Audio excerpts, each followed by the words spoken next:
ઓમ નમો નારાયણ. હું અરુણાબેન પી ગોસ્વામી સુરતથી તમારું સ્વાગત કરું છું અરુસ કિચનમાં. તો આજે આપણે બનાવશું પોટેટો સ્માઇલી. તો એના સારું આપણે બટેટા જોઈએ. તો આપણે 6 બટેટા લીધા છે આ રીતના. અને બટેટા એવા લેવાના જે મીઠા ન હોય એમ, એ રીતના નોર્મલ આપણે સલાવે એવા.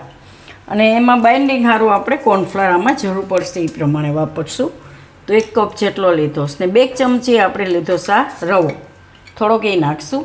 અને તેલ જોહે અને પાણી જોહે. તો મીઠું આપણે આમાં એકદમ ઓછું જોહે, કેમ કે આમાં બહુ ખારું નથી હોતું, મીઠું ઓછું હોય છે. તો આટલી જ વસ્તુ આપણે જરૂર પડશે. તો પહેલાં આ બટેટા છે એને આપણે બાફવાના છે. તો આને આપણે કુકરમાં લઈ લેવું. તો બાફવામાં તમે ડાયરેક્ટ કુકરમાંય બાફી શકો અને વરાળે બાફી શકો. તો આપણે આને વરાળે બાફશું એટલે પાણી અંદર ચડે નહીં એમ. તો જેમ બટેટામાં પાણી નહીં ચડે એમ બટેટા આપણે કોરા રહે એમ, ઓલા થોડાક આમ થઈ જાય ઢીલા. તો આ રીતે આપણે એમાં વાટકો મૂકી દઈએ. જે રીતે આપણે કાજુનું શાક કરીએ છીએ તો કાજુ બાફીએ છીએ ને એ રીતે. તો આ રીતે એના 2 ભાગ કરી લેવું. આમાં લઈ લેવું આપણે.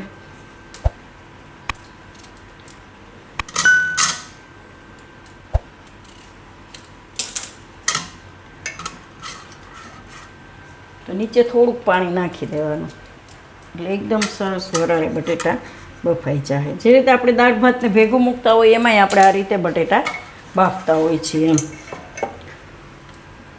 તો કોઈ પણ ડબ્બો હોય કે તમારી પાસે ગમે એમાં તમે મૂકી શકો એમ. થોડુંક પાણી હજી નાખી દેવું આ રીતે. હવે આમાં મૂકી દેવું વાટકો. કુકરનું ઢાંકણ બંધ કરી દે અને મૂકી દેવું. ગેસ ચાલુ કરી દેવું. તો આને આપણે હવે 3 વિસલ જેવું 3 થી 4 વિસલ થવા દેવું, કેમ કે વરાળે બાફવાના છે તો થોડીક વિસલ એકાદી વધારે પડવા દેવી પડે એમ.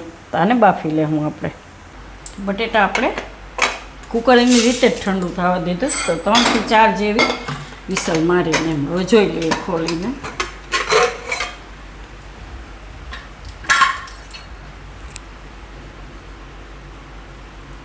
તો બટેટા આપણા બફાઈ ગયા છે અને કાઢી લેવું. તો આ રીતના જ આપણે બાફવાના છે, એકદમ છૂંદો થઈ જાય એવા નથી બાફવાના એમ. આને આપણે હવે છાલ કાઢી લેવું.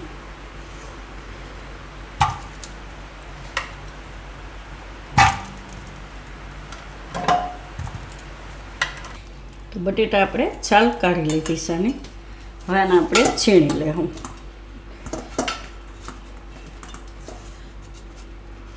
એટલે એમાં સરખું થઈ જાય એમ. મેશ કરી શકો તમે, પણ છીણીએ તો એકદમ વચ્ચે કાંઈ ગાંઠા નહીં રહે એમ. તો આ રીતે છીણી લેવું. તો બટેટા આપણે બધાય આ રીતે મેશ કરી લીધા છે. તો થોડાક હજી ગરમ છે, તો ગરમા ગરમમાં આપણે બાઇન્ડિંગ નથી કરવાનું, થોડાક ઠંડા થવા દેવું એને એમ. તો થોડીક વાર આપણે રહેવા દેવું. એમ તો થઈ ગયા છે પણ થોડુંક હજી ઠંડુ થવા દેવું આપણે એને. તો બટેટા આપણા હવે ઠંડા થઈ ગયા છે. તો હવે આપણે એમાં નાખીશું થોડીક આ રવો લીધો તો એ આ રીતે 2 ચમચી બાઇન્ડિંગ સારું. તમે બ્રેડ ક્રમ્સ એ થોડાક નાખી શકો. થોડોક આપણે નાખીશું આ કોર્નફ્લોર. તો આ મોટી ચમચી છે તો પહેલાં 1 ચમચી ભરી અને નાખી દેવું, પછી જરૂર પડે એ પ્રમાણે નાખવાનું.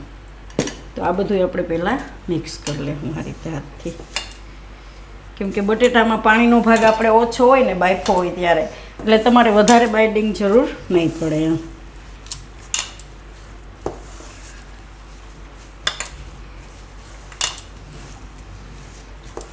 અને આ બટેટા ડીસાના બટેટા છે એટલે આમાં તો એકદમ સુગરનો ભાગ હાવ નહીં હોય એમ, એટલે વધારે જરૂર નહીં પડે.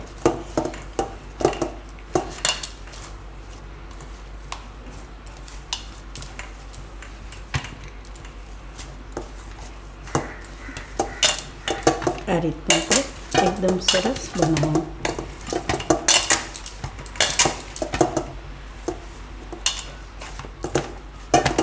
થોડુંક નાખશું હજી, 1/2 ચમચી જેટલું.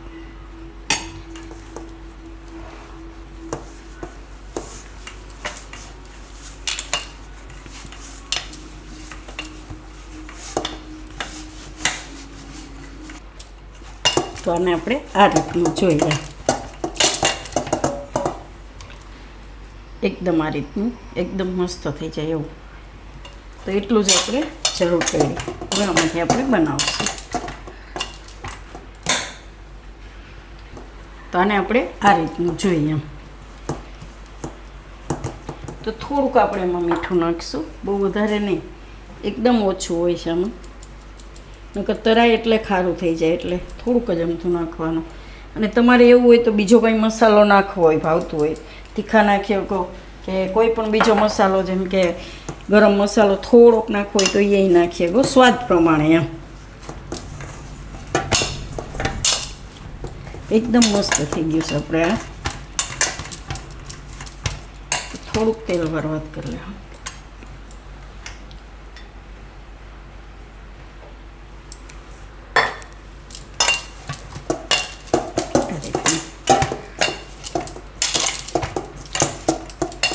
એટલે હાથમાં ચોટે નહીં. હવે આની ઉપર થોડોક કોર્નફ્લોર નાખશું વણવા માટે.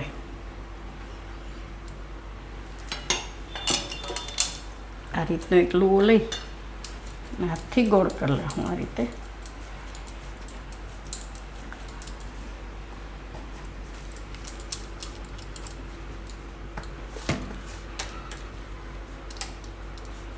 થોડુંક વણી લેવું એને આપણે.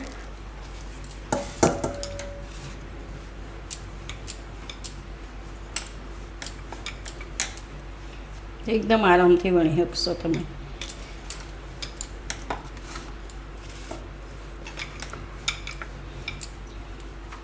જરૂર પડે તો કોર્નફ્લોર છાંટી દેવાનો.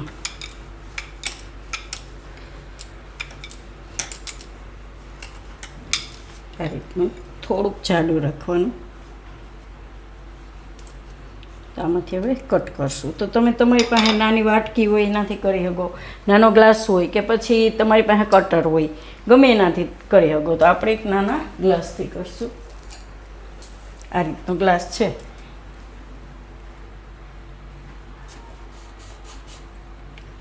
આ રીતનું આપણે બનાવશું.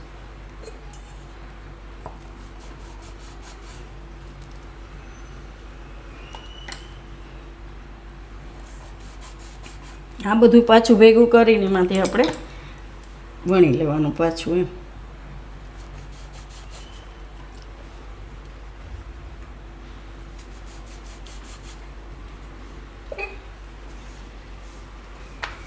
જેમ ઠંડુ થાય એમ એકદમ સરસ થાય એમ. તો આમાં આપણે ડિઝાઇન બનાવવાની. તો આપણી પાસે આ રીતનું હોય આપણે સ્ટ્રો, જે છોકરાઓને આપણે પીવા માટે રાખતા હોય. આ અમારા અર્પિતાનું છે. તો આમાંથી આપણે એની આંખ બનાવશું આ રીતે.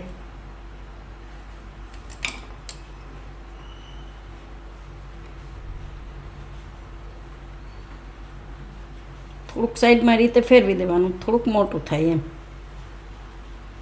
આ રીતનું. અને સ્માઈલી એ આપણે ચમચીથી કરશું. તો ચમચીથી સ્માઈલી કરશું આપણે આ રીતે.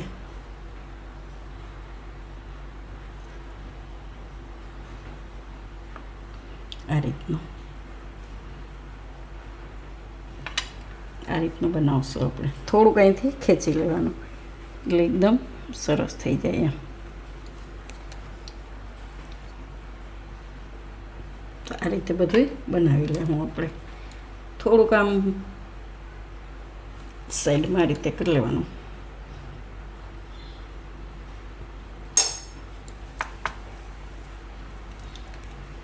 તો બધા આ રીતે બનાવી લેવું. તો આટલી આપણે બનાવી લીધી છે આ રીતની. કોર્નફ્લોરમાં જ રાખવાની એને આપણે. અને આમાં જે આપણે બનાવશું વણી લીધીશ તો તેલ ગરમ મૂકી દેવું. તો તમારે જેટલી તરવી હોય એટલી તરી શકો. બાકી આને તમે ફ્રીઝરમાં સ્ટોર કરીને રાખી શકો. તો મેંદો લગાવી એને સ્ટોર કરવામાં એ રીતે મેંદો લગાવીને પછી થોડીક વાર પહેલાં ફ્રીજમાં રાખવાની. પછી એને કોઈ પણ આપણે પોલિથીનમાં કે ભરી અને ફ્રીઝરમાં આપણે સ્ટોર કરી શકીએ. ગમે ત્યારે ખાવી હોય ત્યાં તરી લેવાની એમ. તો તેલ આપણે આ ગરમ મૂકી દેવું. અડધી તરશું, અડધી આપણે રહેવા દેવું એમ. તો આમાંથી આટલી બની છે. આપણે 6 બટેટા લીધા હતા તો એટલી બની. એમાં એક થોડુંક છેલ્લે વધ્યું છે, થોડીક નાનું બનશે આ રીતનું. તો આ રીતે સ્ટ્રોથી બનાવી લેવાનું એમ. તો આપણે આટલી બધી બનાવી લીધી છે અને તેલ આપણું ગરમ થઈ ગયું છે. તેલ ગરમ થઈ જાય એટલે ગેસ ધીમો કરવાનો. તો આમાં આપણે હવે તરી લેવું. તો પહેલાં એક નાખીને આપણે તરીને જોઈ લેવું કે આ સ્માઈલી ને બધું એકદમ સરસ દેખાય છે એમ. નકર આપણે થોડુંક વધારે કરશું. થોડુંક આ રીતે ખેંચી લેવાનું એને એમ. તો આને તેલમાં નાખી દેવું. નાખ્યા પછી તરત નથી ફેરવવાનું એને, તરત જ નથી કરવાનું, થોડીક વાર પછી એમ.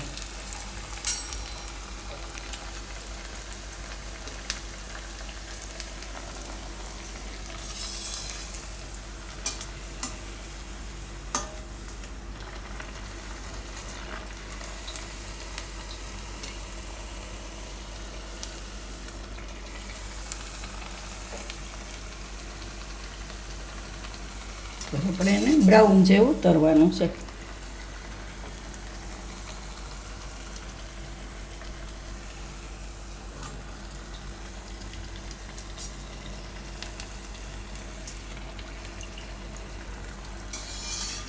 તો એકદમ સરસ થઈ ગયું એમ. આ રીતે આપણે તરી લેવું. બીજી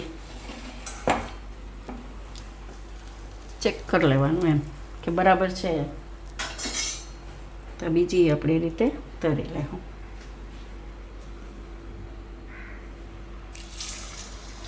ગરમ થઈ જાય એટલે ગેસને થોડોક ધીમો કરી દેવાનો.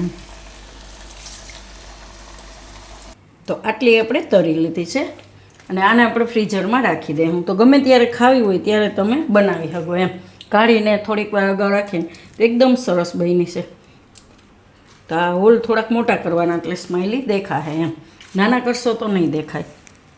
અને આપણે પ્લેટમાં હવે રાખી દઈશું.